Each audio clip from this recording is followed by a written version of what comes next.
Hello and welcome to ChainzTalk. This is going to be a Claphouse entertainment production where we're going to start doing podcasts, bringing in guests, talking about everything under the sun that has to do with video gaming and the world for that matter. And yeah, this is the first iteration of it. We're going to be doing it one take every single time, no edits, maybe some gameplay in the background. And then maybe we'll do some videos where we see faces when we have guests.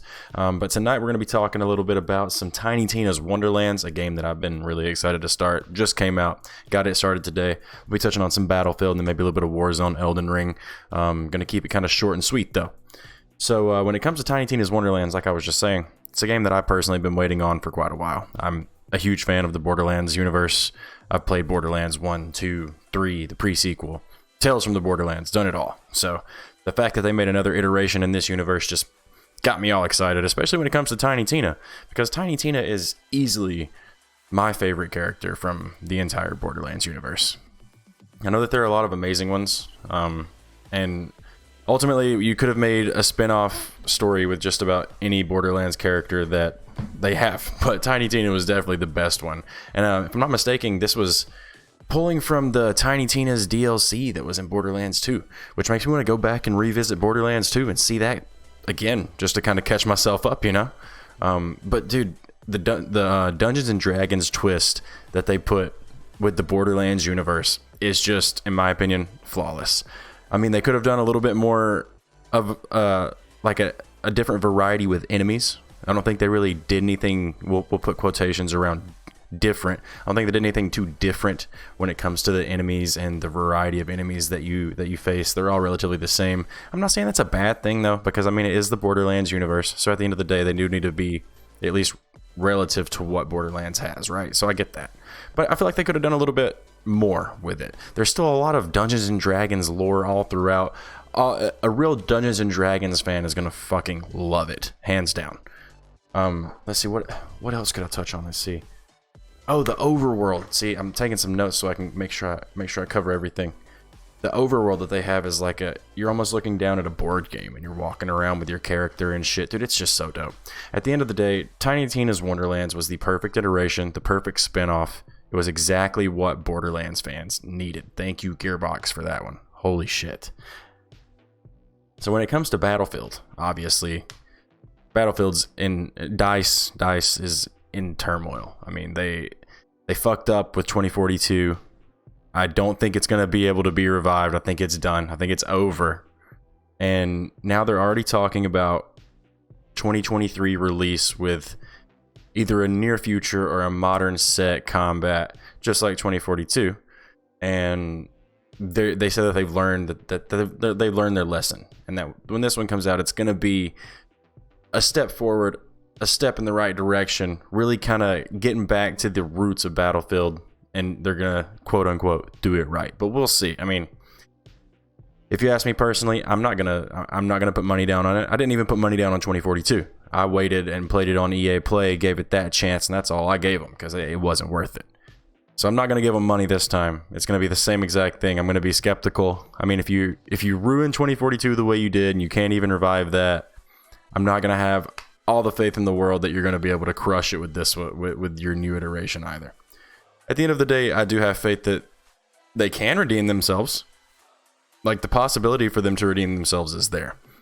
I just after 2042 burnt me, dude. I don't think I'm going to be buying in super soon. I'll have to watch a lot of reviews, see what a lot of people are thinking, do a lot of gameplay watching and whatnot before I buy into it. I was thankful that I wasn't one of the people that lost, $120 on Battlefield 2042, and you still don't have content to play? I mean, come on. I mean, as of right now, Battlefield 1, Battlefield 4, Battlefield 5, all have higher player bases than 2042 does. Like, it's pathetic. The fact that Battlefield 4 still has a higher player base blows my mind, which Battlefield 4 is a fantastic game, we know that. But it's still insane that a game that came out so long ago is going to trump what was supposed to be like the next level combat, the next big thing. So, I mean, you can pull up Battlefield 1 right now and still have a solid player base. I think it's like 3,000 people, 3 to 6,000 people playing that daily. I mean, all the Battlefield games are active, so there's no excuse to play 2042. I just don't know why they won't refund and take the game off the fucking market. It's that bad. I mean, they're still trying to rotate game modes in and out of Portal and keep people playing it, but it's just it's a buggy mess at the end of the day. You can't enjoy the game. I don't think anyone really can. And aside from Portal, it has nothing going for it. It's sad, but it's true. We're hoping that World War III is going to pull through. I know World War III just announced that they're going to delay their open beta a little bit further to make sure that they can really fine-tune some of the inner workings for the public to see. I think that's fucking dope. I paid in to test World War III early, and it was absolutely worth every penny that I spent. I only bought in the low package, $15. I got my money's worth, and I played almost every day to get more of my money's worth. The game is fantastic, and I'm so excited to see what kind of changes that they do make before it goes public, because they're already they're listening to the community, listening to the feedback, and then they're putting that directly into their patches and their updates. So I can't wait to see what they're gonna get done before if they're delaying it again. I can't wait to see what they're gonna get done before their open beta, and then before they get it to free to play. The systems and everything in it, it's the spiritual successor to Battlefield 4. With more of a tactical shooter spin on it. And if you haven't played World War III, I strongly recommend at least checking it out. It's totally worth it. And then, another note that I wanted to touch on here was Warzone. So I've just recently been playing Warzone. I've never been much of a Warzone player. I have always been a Call of Duty guy, I love Call of Duty. Always have, always will. But I've never really been much into Warzone.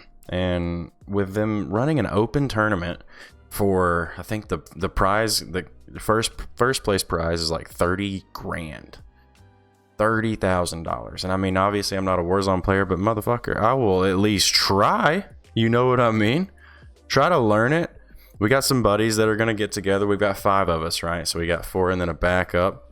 We're going to be doing some learning on the Rebirth Resurgence. And the tournament qualifications are on April 5th and 6th. And I feel like when it comes to the skill gap ceiling, or the skill ceiling, and then the gap past that, the ceiling to get qualified, the gap above that to win it is not going to be much higher. I mean, it's going to be sweaty as fuck. So if you can qualify, then you stand a solid chance to win it. And that's how I feel.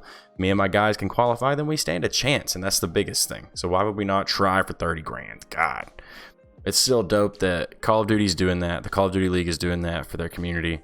It's an opportunity for no-name people like us to get out there and see if we can make a name for ourselves, make a little bit of pocket cash, playing a fucking video game really competitively, really sweatily, but playing a video game, man. It'll be a good time. Warzone just recently did their biggest ban wave to date. It was like 90,000 accounts. And I mean, that's huge for them. It is.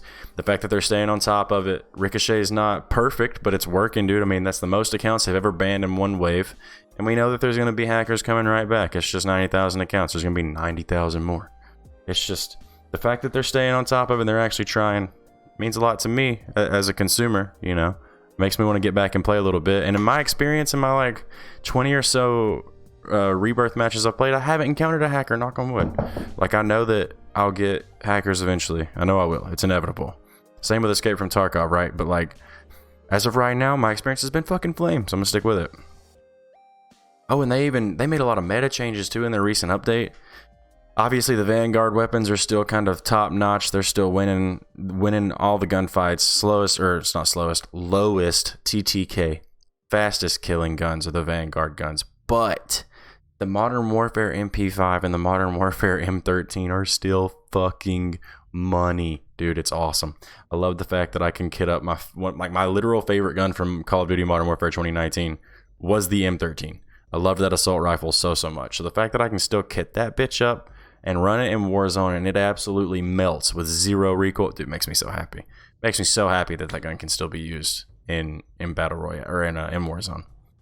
And the MP5, I mean, I personally haven't used it, but I've seen a lot of videos. It's still the same hipfire build. Like, it's meant for hipfire. The gun's fucking money, always has been. If you're a Warzone player, Call of Duty Modern Warfare player, the gun's money. Always has been. Probably always will be.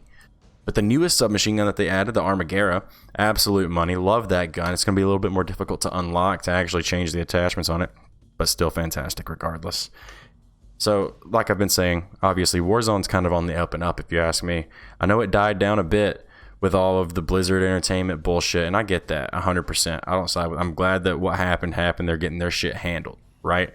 But now they're on the up and up. I think Warzone, it's becoming a lot more fun for me. I'm really enjoying it, and I can't wait for Warzone 2. And then, I mean, hey, I think we just did it. That's 10 minutes. That's a podcast. And I'm going to conclude the first ChainzTalk ever right here. I appreciate you stopping by and checking it out. Again, this is the Claphouse Entertainment production. I'm going to get some logos and some animations going for the ending screen here. But as of right now, bear with me. Thank you for hanging out and listening to me rant a little bit about some video games, just kind of talking about the news and what's going on, what I enjoy. We're going to be trying to do this a lot more often. So don't forget to like, hop down in the comments, and then subscribe for future content. We're going to be doing, I mean, obviously I post playthroughs, I post now podcasts, and then even more content going forward. And if you absolutely just can't get enough of it and you got to know when it's going to hit next, turn on the notifications as well. You guys have a good one. Peace.